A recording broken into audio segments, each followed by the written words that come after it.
Film Club. Favorite line from the film: "Eat my shorts." Yes. Thank you very much for joining us for an episode of Film Club. I'm one of your hosts, Andy Harrison. To my right, as always, it's the Breakfast Club member, Annie Dalton. We should really name our channel from Film Club to Breakfast Club. That'd be so much better. It's you and I sitting here eating cereals and reviewing them. Yeah, we like Every single week in Film Club, we invite you along to watch a film with us. We dive into some of cinema's best by coming back here and talking it out. Andy, this week, The Breakfast Club. 5 people get detention on a Saturday throughout the whole day. 5. And they realise they go through and they're all like from different parts of the school. You know, you've got the jock, you've got the princess, you've got the kind of outsider, you've got the convict, and you've got the brains. And then they all come together because they've all got issues, and they come together through their issues, and they leave they leave is, well, that lovely little scene where they leave, are we friends, are we not friends? And I think they find out that they are friends from that moment. Great film. Oh my God. They leave as a club. Yeah.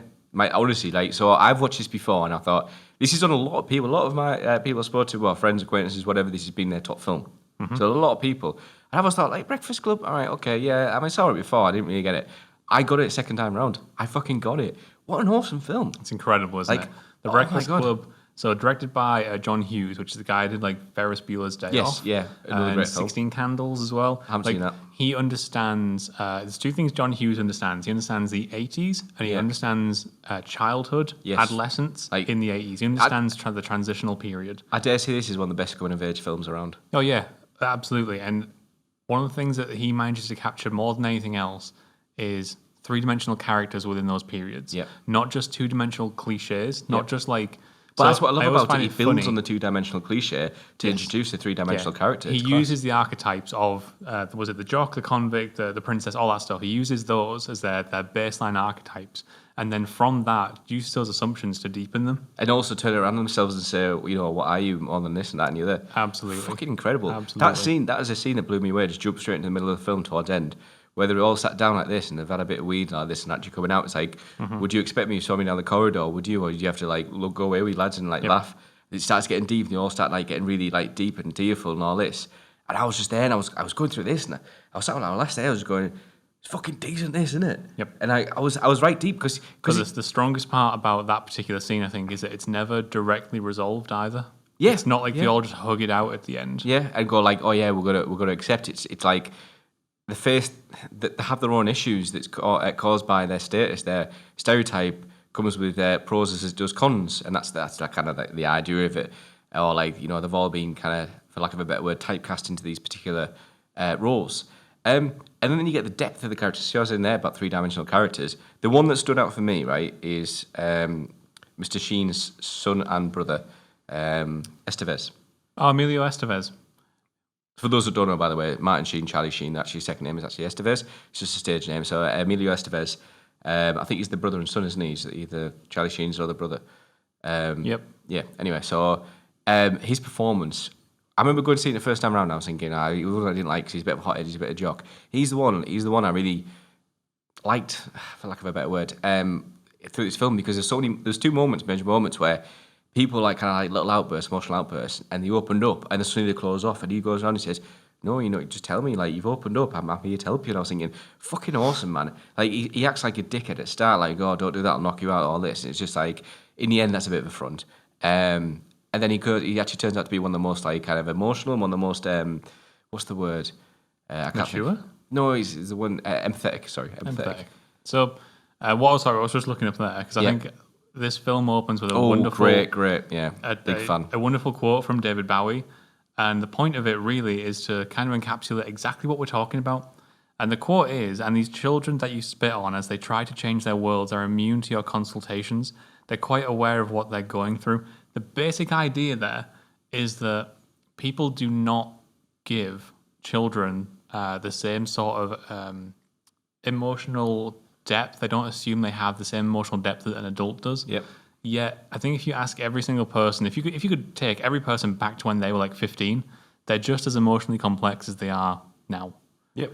But the difference is you have a different lens to look through it with. Yep. When you're at 15, you're frantic and you don't quite know how you fit in. You're worried a little bit more about like what is normal and like how do you normalize yourself in this world that has no real normality. And he constantly adapted as well. Ultimately ends up with people being segmented and grouped and becoming their own miniature archetypes. And as time goes on, hopefully you grow out of that. But it doesn't take away from the complex issues that they can deal with. Especially, I think there's some stuff in this film, particularly about like coming from a violent home, that's really effective. Yeah, that was quite tense to watch, especially those scenes. Like great acting from Judd Nelson. I do apologize. Incredible acting from him to like kind of portray that across, and then because you can see in his face again. When I first watched this, I didn't see this in his character. Like that, those emotions come through, especially when he gets thing out by Principal Vernon, Paul Gleason. Yep. There's that emotion in his film. Like he is scared. He is like an actor front. So he's obviously going on about that moment where he hit him like this, and he goes upstairs and faces the thing, and you see him. He's like literally, he's fucking down because he has this. It's incredible. There's this suggestion that he as a character actually feels safe in the school. That's why he's able to voice his own opinions and thoughts and tell people what's happening at home. Yeah. And then I think in that moment he suddenly realizes that the institution he's hiding behind is turning on him as well, and he has that sort of horrific moment. Yeah. But to their credit, this film even goes a step further, and gives the teacher who's looking after. Oh, that was awesome, that scene with the caretaker. Gives him 3 dimensions as well. Yeah, that was awesome. He's like, when the caretaker's going, he's like, oh, this, and he's like, but you do care, and all this. And he's like going down, and he's starting like kind of look at himself. It's fucking, it's brilliant. I can't believe I never saw this first time around. So last week we were talking about The Usual Suspects. Yeah. And The Usual Suspects for me is a big chunk of plot with a little bit of character. Yeah. This, The Breakfast Club, is almost no plot and all character. Do you know what it reminds me of? Go on.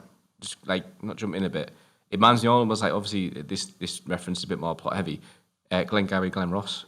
Yeah, I can see that. Bunch of people in a room, like kind of talking. Tiny locations. Yeah. And that's the entire play. Yeah, and it's the people that carry the film. It's the characters. Yep. It's wonderfully written. It's wonderfully directed. It's wonderfully acted, and it comes with a killer soundtrack. My days. I texted him first.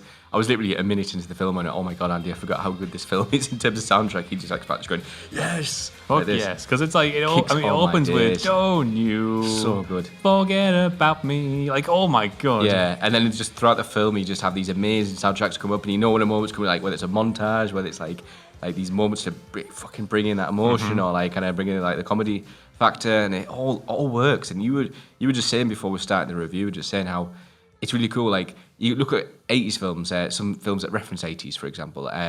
We did one not long back, about a year ago, something called Boogie Nights. And we look at something like Guardians of the Galaxy, we've also reviewed, so little shout out. But you know them, they know the 80s, they know that 80s soundtracks, they know how to work it. And you were saying there, yeah, they're doing it in retrospect, they're doing it with hindsight. They get like the sort of the benefit of looking back on that period and encapsulating it, whereas this lived it. Yeah, because this is 1985 came out. John Hughes was just like, this is the music I think is awesome. This is the music. Turns out it's a fucking classic, this film, and it turns out that obviously he's influenced shitloads of other films. He was just tapping into what the youth of that era were listening to as well, and using it. And again, that's his strength. Is he understands young people.